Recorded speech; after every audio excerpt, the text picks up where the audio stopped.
Okay, we're going to turn back to the Alberta election now, and here with me on location, two political watchers in Calgary. One who struggled with his decision in this election, and one who made a late endorsement after declaring his nonpartisanship for his whole career. That's Naheed Nenshi, the former mayor of Calgary, and next to him is former Calgary City Councillor and political commentator Jeromy Farkas. Hello, gentlemen. Thanks so much for coming in. Thanks for being here, David. It's nice to see you in real life. It is really good to see you both in person. Welcome to Calgary. Thank you very much. Naheed, you got off the fence and sided with Rachel Notley. What made you decide to do that so late in the campaign? Well, I should point out that I'm never really on the fence.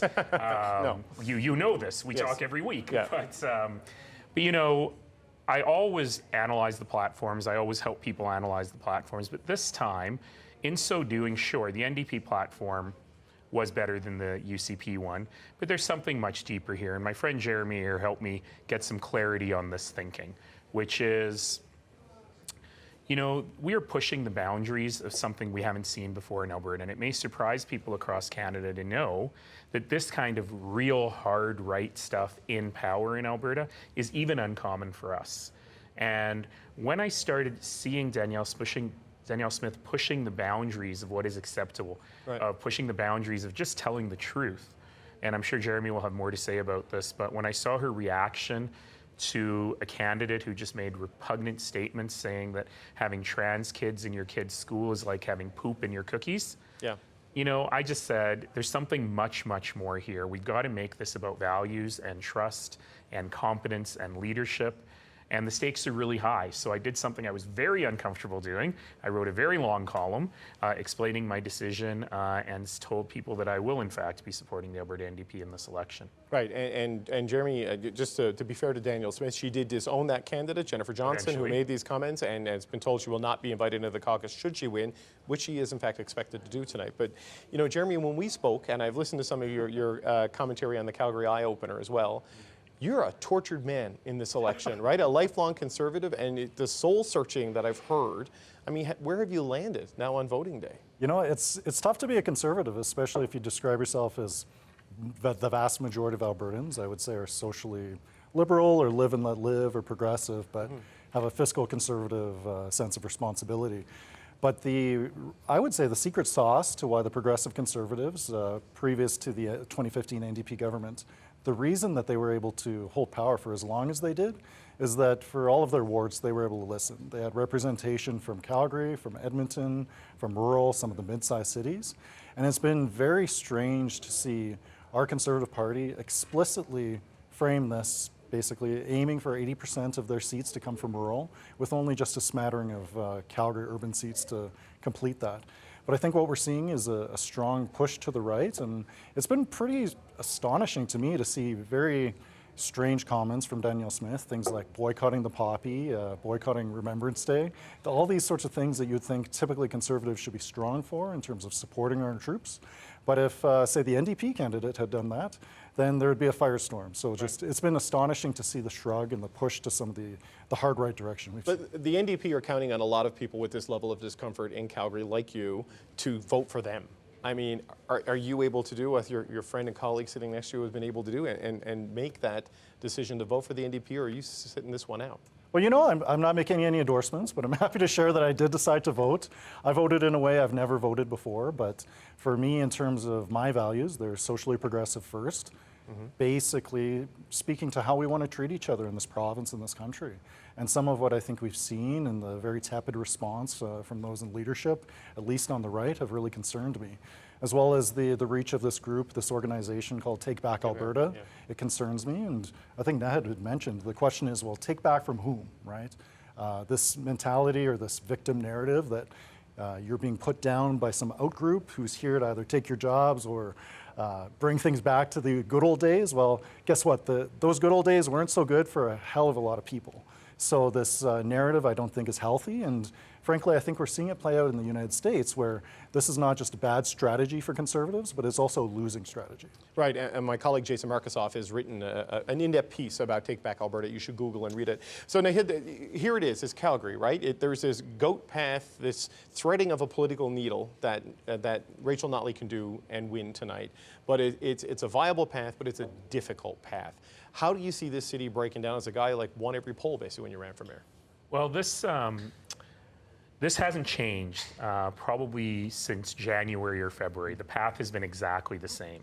And I've written about this as well. But the challenge for Rachel Notley is she has to be perfect. She has to win every single competitive riding, whereas Danielle Smith has an enormous margin of error.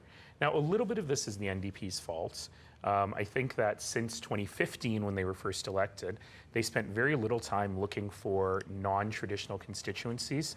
They didn't find a lot of work with unionized workers in the oil and gas sector in oil and gas towns in Alberta. They didn't work hard in mid-sized cities like Red Deer or Medicine Hat. So part of this is their problem. They've given themselves a very narrow game board to play on. And really, it all comes down to Calgary. And I've been saying Calgary's not used to being the pretty girl at the dance. And someone made fun of me and said, oh, Calgary's always what's at play in provincial elections. Not really, no, because nothing's been at play in provincial elections. So what's really interesting about this is Calgary's breaking down very strangely geographically. So the top line poll's actually not that helpful. Right. Because we don't know where that vote is concentrated. So there'll be 10 seats generously to look at tonight that probably could go 100 votes either way. And there could be a wave for Danielle Smith, or Rachel Notley will be able to cross that path. Jeromy lives in one of those ridings.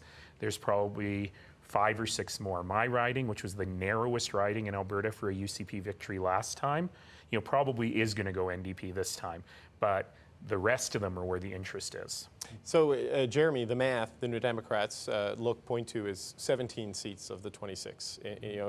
Based on their expected outcomes in Edmonton and the Donut and Lethbridge and these other seats, that's a lot, man. 17 of 26 is a lot. From 3. Yeah, from 3. So, I mean, a 600% increase in their seat total. How viable and likely do you think that is tonight? Well, and it just goes to show how big that wave was in 2019 supporting Right. Jason Kenney and the United Conservatives, where I think the UCP could lose several seats and still be in a shape to form government. Yeah, they can lose 19 from the 63 they had. Absolutely, right? And I think it also speaks to, it's been a double-edged sword to attack Danielle on issues of leadership and trust. I think the criticisms are legitimate, but it hasn't actually given the lane available for the NDP to start talking about these issues. So in some ways, the debate showed us that Danielle Smith, for better or for worse, was really focused on what the UCP plan was around the economy or around crime and safety, all of these tested issues, whereas Albertans in our polling show that they rank leadership and trust important, but maybe number 5 on terms of those issues.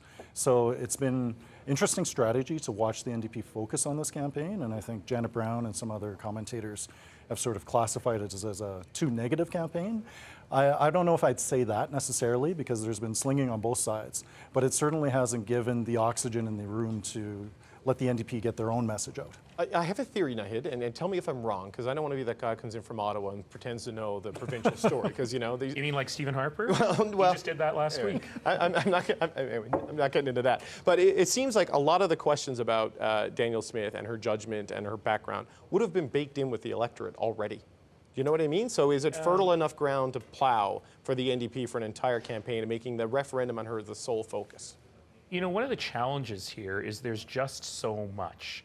It's a very Trumpian thing. If there was half as many bad things about Danielle Smith, it would probably be more effective.